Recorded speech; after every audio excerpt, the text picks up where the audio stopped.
Hey, picture this shocking scene. The sheriff left her bleeding on the jail floor with a newborn, but a bounty hunter took her in without asking for her name.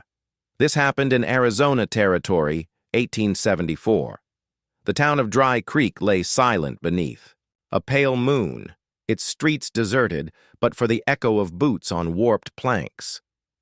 Inside the sheriff's jailhouse, the air was thick with sweat and the ragged breaths of a woman fighting both labor and despair. Clara Monroe clung to the iron bars, her dark hair plastered to her forehead, blood spreading across the stone floor beneath her. Barely 25, she looked more ghost than living.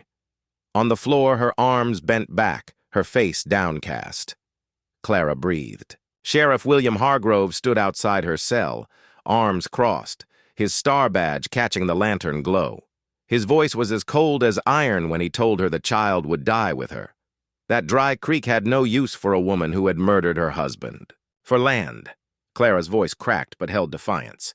She swore before God she was innocent, that men under the sheriff's watch had taken her husband.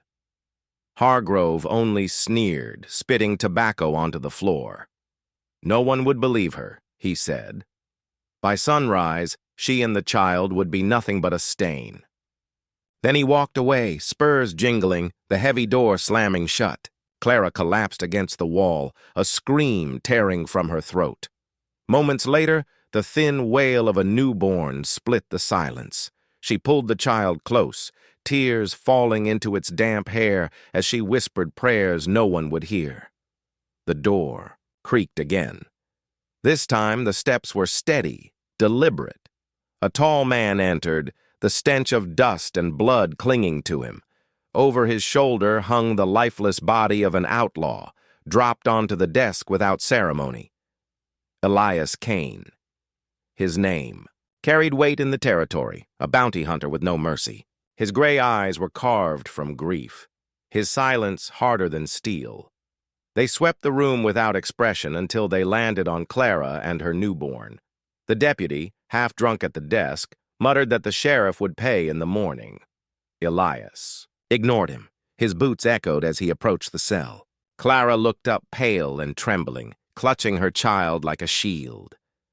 "Please," she whispered, her voice breaking.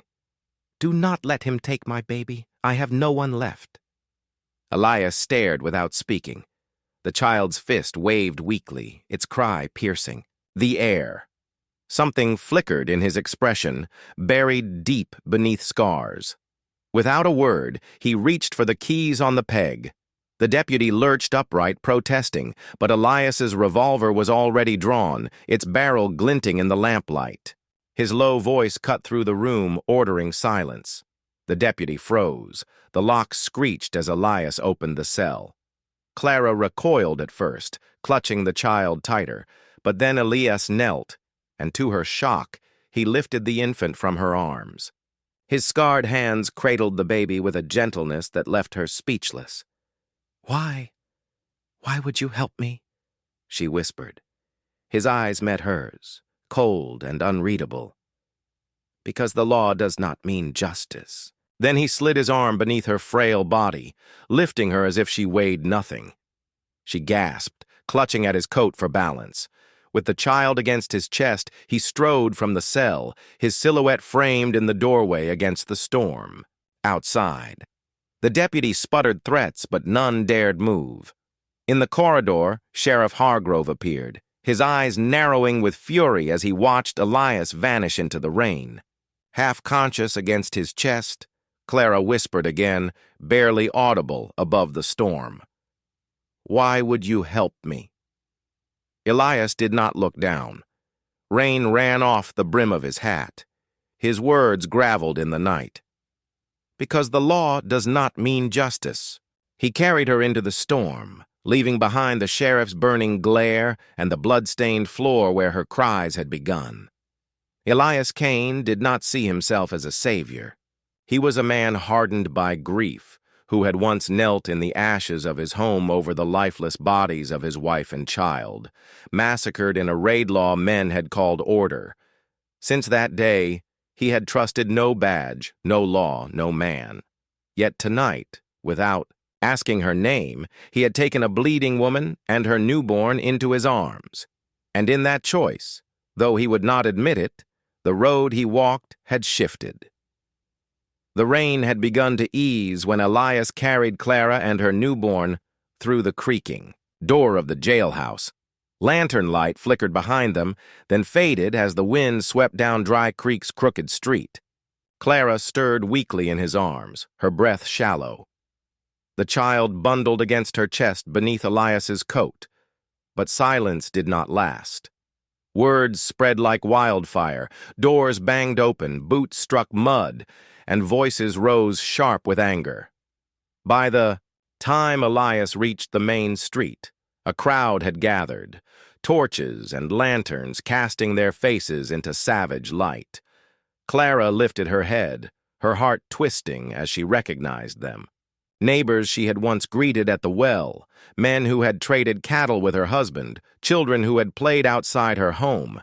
Now their eyes burned with accusation. "She's a murderer!" someone shouted. A woman shrieked, hurling a stone that struck near Elias's boot. "That's the one who killed her husband." The mob's chorus swelled with hatred. Clara pressed her baby close, whispering a prayer as pebbles and mud pelted down. Elias's face did not change. He walked steadily on until the press of bodies grew too near. A boy lunged forward, reaching for the swaddled bundle. Clara screamed, "No!" In an instant, Elias turned, his body shielding the child. His hand flashed and the colt roared into the night sky. Smoke curled upward, thunder echoing off shuttered windows. The mob froze. Mothers yanked children back, men muttered curses, but stepped aside. The boy stumbled pale and wide-eyed. The mob that had moments before been ready to tear mother and child apart shrank beneath the bounty hunter's silent glare. "Did you see that?" someone whispered hoarsely. "He's protecting her. A bounty hunter guarding a murderer." Another hissed. "What the hell is Cain doing?" Murmurs rippled through the crowd, disbelief and fear spreading like cracks in glass. Clara buried her face in Elias's chest, trembling with terror and relief. For the first time since her husband's death, someone had stood between her and the world's hatred. Not with words or pleas, but with steel. Elias holstered the revolver, his expression unreadable. He said nothing. Adjusting Clara in his arms, he reached for the reins of his black stallion tethered by the saloon. The horse snorted, stamping in the mud as if sensing the danger. Elias swung Clara into the saddle with practiced strength, keeping the child tight against her chest. In one fluid motion, he mounted behind, his arm locking around both mother and newborn. The crowd parted reluctantly, lanterns throwing their spite-filled faces into sharp relief, but none dared step closer. At the end of the street, Sheriff Hargrove appeared, his hat low, hand resting on his pistol, his lips curled in disdain as he watched Cain guide the horse forward. He said nothing, but his silence promised reckoning. Elias ignored him. With a hard tug on the reins, the stallion surged into the storm. Hooves pounded the soaked earth, scattering the mob. Curses followed them, but no one raised a hand to stop him. Clara leaned against Elias, strength fading, yet she felt the steady rhythm of his heartbeat at her back. The cold air bit her skin, but she clung to the warmth of his coat and the safety of his arm. As the town lights dwindled behind them, and the open land stretched wide beneath the moon, a single thought struck Clara. In this place where every hand had turned against her, where even God seemed silent, one stranger had lifted her from death's floor and carried her through the fire of hatred. He had not asked her name. He had not asked why, and for the first time in months, she believed she and her child might live to see another dawn. Dry Creek faded into a smear of lantern glow on the horizon. The stallion's hooves pounded across open land, carrying Elias, Clara, and the child into the wide dark of Arizona territory. Behind them, the desert nights stretched endless, a tapestry of stars. Ahead lay sand, stone, and silence. The journey was unforgiving. They crossed cracked earth where the wind hissed like a serpent, climbed red ridges glowing faintly under moonlight, and rode through grasslands where coyotes howled like restless ghosts. Clara clung to the saddle, arms wrapped tight around her, newborn. Her body was frail, every breath a struggle, yet she never loosened her hold. Elias rode close, one arm steady around her, guiding the stallion with hands hardened by years on the trail. His face was set, carved against the wind. Days bled into nights. Elias moved with the discipline of a man who had survived too long alone. When Clara faltered, he lifted her gently down. When the baby whimpered, he wrapped it deeper into his coat, shielding it from the cold.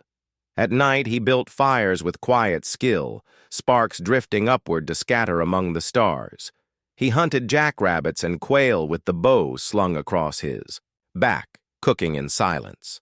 He fetched water from shallow creeks, coaxing what the land would give. Never once did he ask Clara for her name. Never once did he ask what crime had condemned her. His silence was steady, neither cruel nor kind, but his actions spoke louder than questions. He kept her alive. He kept her child alive.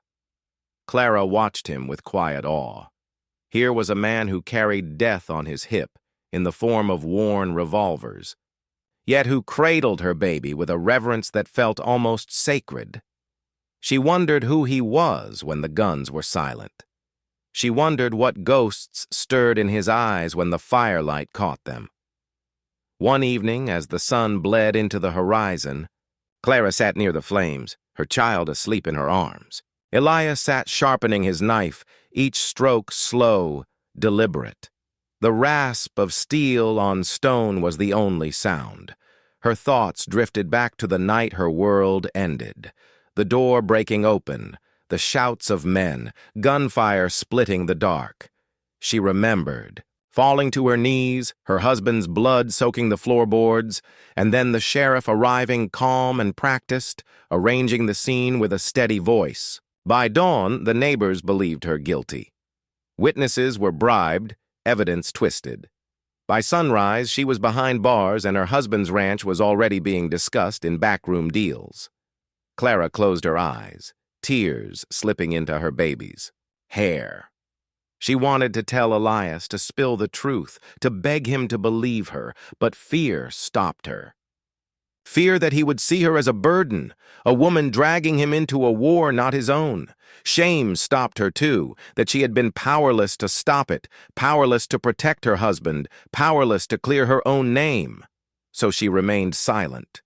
She held the child closer, listening to the rasp of Elias's blade, the crackle of firewood, the call of night birds across the plain. Elias spoke no words, but his presence was a wall between her and the world. He was not tender, not gentle. Yet every fire he built, every strip of meat he set before her, every time he shifted the child into his arms so she could rest, these were gestures of their own kind of language. Clara realized silence was enough for now. Survival was enough. She did not know where Elias would take her or why he had chosen to carry her out of Dry Creek.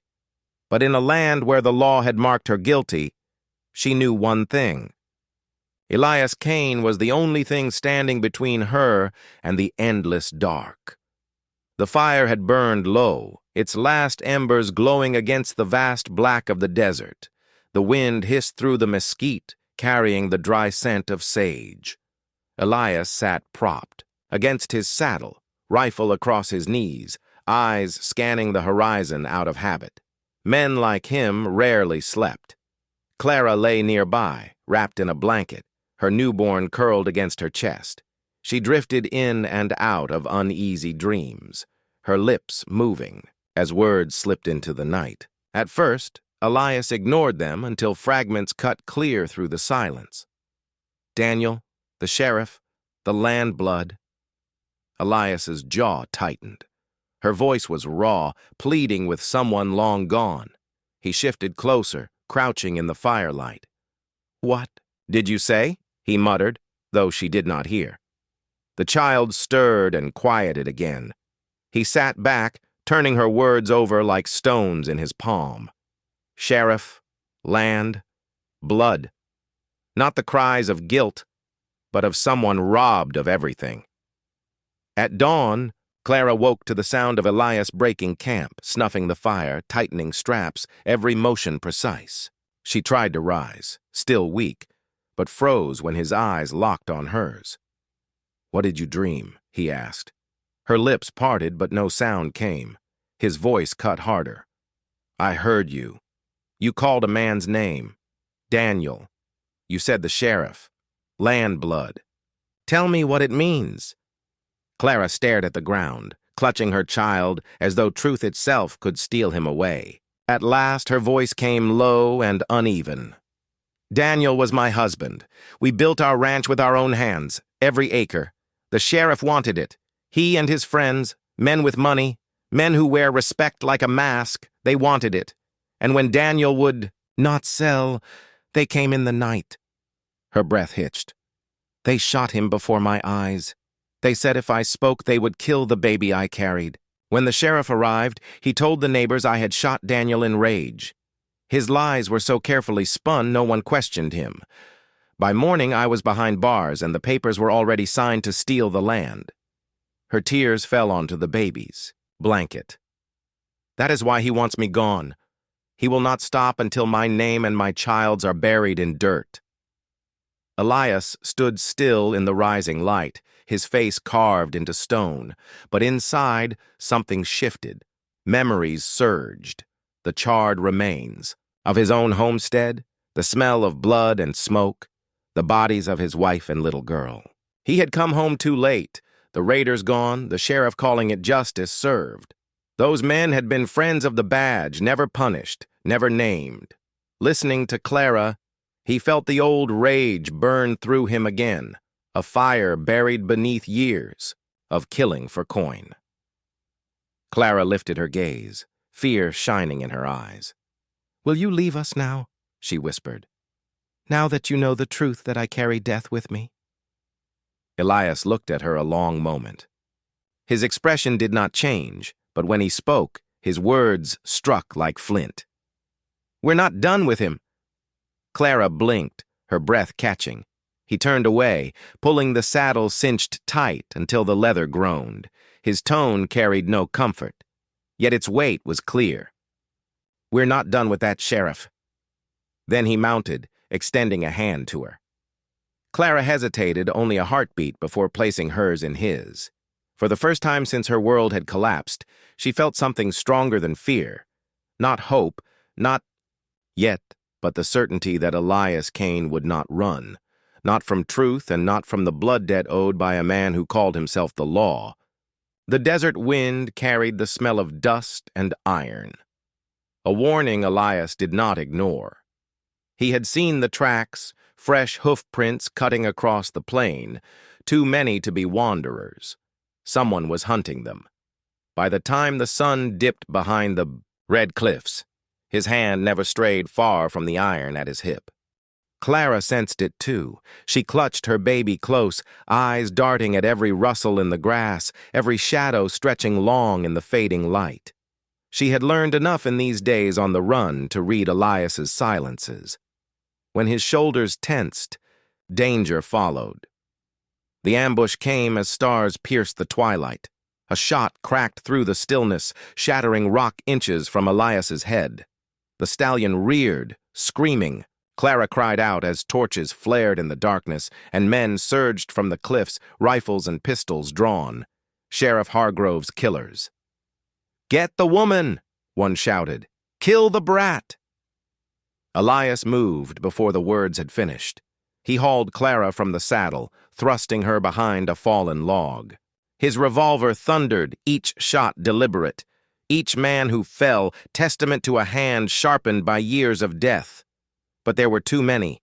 Gunfire roared from above, bullets hissing like hornets, showering sparks and dirt. Clara crouched low, shielding her baby, her heart pounding so loud she thought it would burst. Elias fought like a shadow, firing with both hands, reloading in brutal rhythm. 3 men dropped, then 4. The rest wavered but pressed on.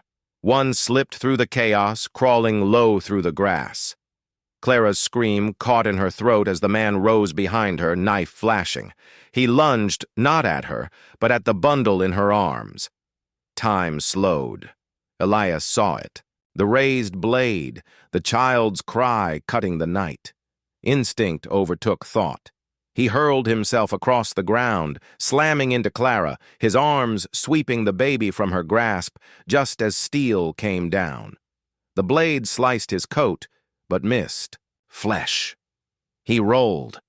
The baby pressed against his chest, his body shielding it completely. His revolver barked once, twice. The attacker collapsed, the knife falling harmlessly to the dirt. Clara gasped, trembling as Elias knelt in the firelight, cradling the child like the most fragile thing in the world. His broad frame curved protectively, his hand steady.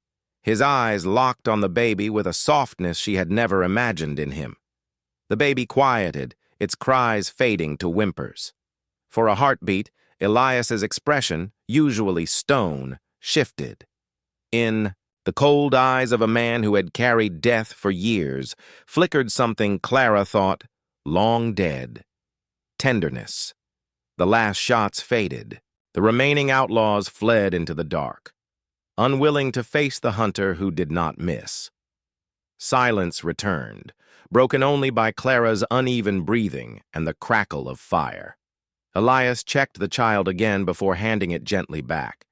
His coat bore a slash from the knife, his hands blackened with powder, yet his touch was careful, reverent. Clara's throat tightened. She wanted to thank him, to tell him what it meant to see him shield her child with his own body, but no words came. She could only stare, her heart hammering with something dangerously close to awe. Later, after camp was rebuilt, Elias sat with the baby in his arms. He had insisted Clara rest, though she protested. Now she lay watching him through half-lidded eyes. The fire painted his face in shades of gold and shadow. His gun belt rested on the ground, forgotten. The baby stirred, and to Clara's astonishment, Elias began to hum a rough tune so faint she wondered if she imagined it.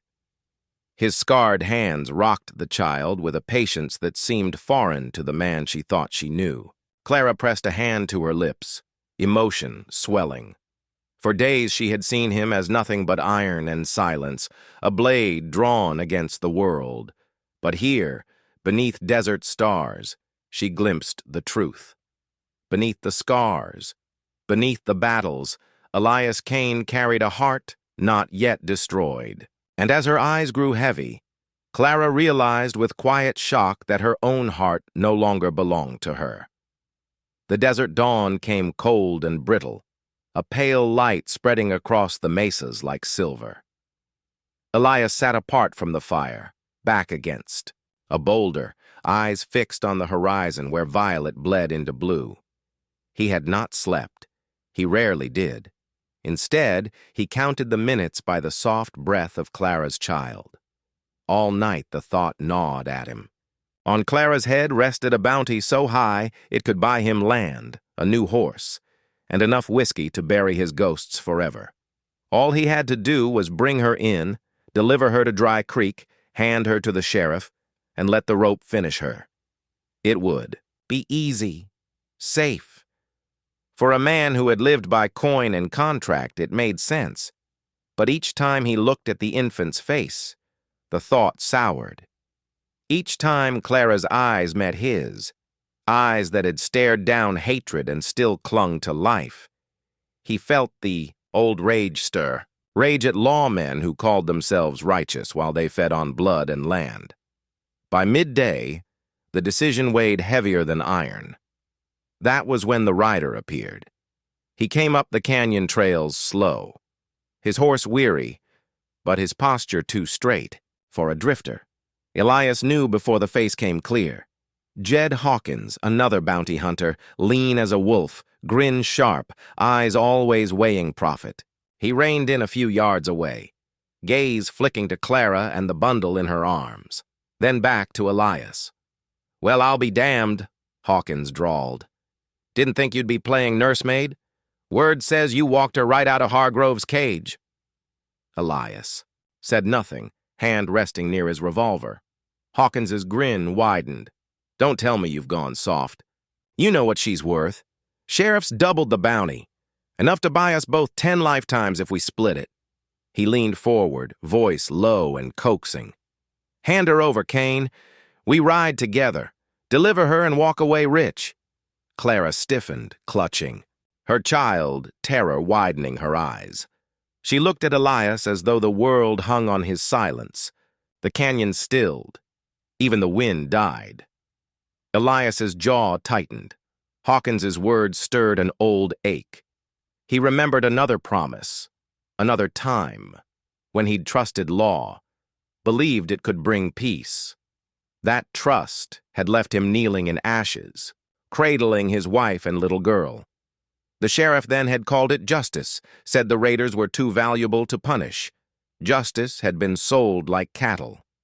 Elias rose, dust falling from his coat. His voice came low. Right on, Hawkins. But Hawkins only laughed. Right on. With gold like that? Hell no. Last chance, Kane. Step aside or I'll put you down and take her myself. The air went sharp as a blade. Clara's breath caught. She pressed, her lips to her baby's hair, whispering prayers. Elias stood still as stone, eyes locked on Hawkins. For a moment, it was as if time folded, as if he saw not one man, but every badge that had ever spat the word justice while hiding corruption. Then his hand moved. The Colt cleared leather in a blur. The crack split the canyon. Hawkins's grin froze. Then his body slumped from the saddle into the dust. His horse bolted, echoes fading into the cliffs. Smoke curled from Elias's revolver. His expression did not change. Clara stared at him, heart hammering, torn between relief and dread. He had chosen, but she knew the cost. Elias holstered the gun with deliberate calm, turning back to the fire. His voice came quiet, almost like a vow. We're not running anymore, not from him. Clara felt tears sting her eyes. She pressed her baby close, breath shaking. He had chosen not gold, not safety, but her. And though he said nothing more, she understood. From this moment forward, Elias Kane was bound to her fate, come hell or blood. Thunder split the sky as Elias and Clara rode back into Dry Creek. Rain poured in sheets, turning the dust to rivers of mud. The town that once howled for Clara's blood now huddled under porches, lantern light flickering in the storm. Word had spread. Sheriff Hargrove was waiting. Elias dismounted, boots sinking in the muck, revolvers gleaming in the lightning. He steadied Clara as she slid down, her child clutched close, eyes fixed on the jailhouse, the place where it had all begun. Hargrove stood on the steps, rain rolling off his hat, badge glinting like a knife. Around him clustered deputies and hired guns, rifles cocked. There she is, his voice cut through the storm, sharp as steel. The woman who murdered her husband and the bounty hunter who betrayed the law to protect her. Murmurs rippled through, the onlookers. Lightning flashed and Elias stepped forward, his gray eyes locked on the sheriff's. Then gunfire tore the night apart. The street erupted. Elias's revolvers thundered, each shot precise, men collapsing into the mud. Bullets screamed past, shattering lanterns, splintering porches. Clara ducked behind a wagon, clutching her child, heart hammering louder than thunder. Elias fought like a man possessed. Every step was measured, every trigger pull final. Yet the storm was merciless, and so were the sheriff's men. A bullet ripped through his side, driving him into the saloon wall. He staggered, blood mixing with the rain, but still he fought on. You think you can fight the law, Kane? Hargrove bellowed above the chaos. You're nothing but a killer with a price on your head. She's a liar and a liar. You'll both die here tonight. He fired into the crowd, not caring who fell. Deputies pressed forward only to drop under Elias's relentless fire, but every breath cost him, his coat dark with blood. At last, the street fell silent. Bodies sprawled in the mud, the storm washing over them like a benediction for the damned. Only Elias and Hargrove remained. The sheriff stepped down, revolver gleaming, smile cruel. "It ends here." He leveled the barrel at Clara, who froze in terror, clutching her child. "I should have finished you in that cell. Now I'll bury all three of you together." Lightning lit the street, showing Clara her death in his eyes. Then Elias moved. With the last of his strength, he raised his revolver. His body trembled, vision swimming, but the world narrowed to one sight. Hargrove standing before the jailhouse, the monument to his lies. The gunshot cracked like thunder. Hargrove staggered, eyes wide with shock, then collapsed into the mud at the foot of the steps. His revolver slipped from his hand, swallowed by the rain. For a moment, the only sound was the storm pounding roofs, washing blood into the earth.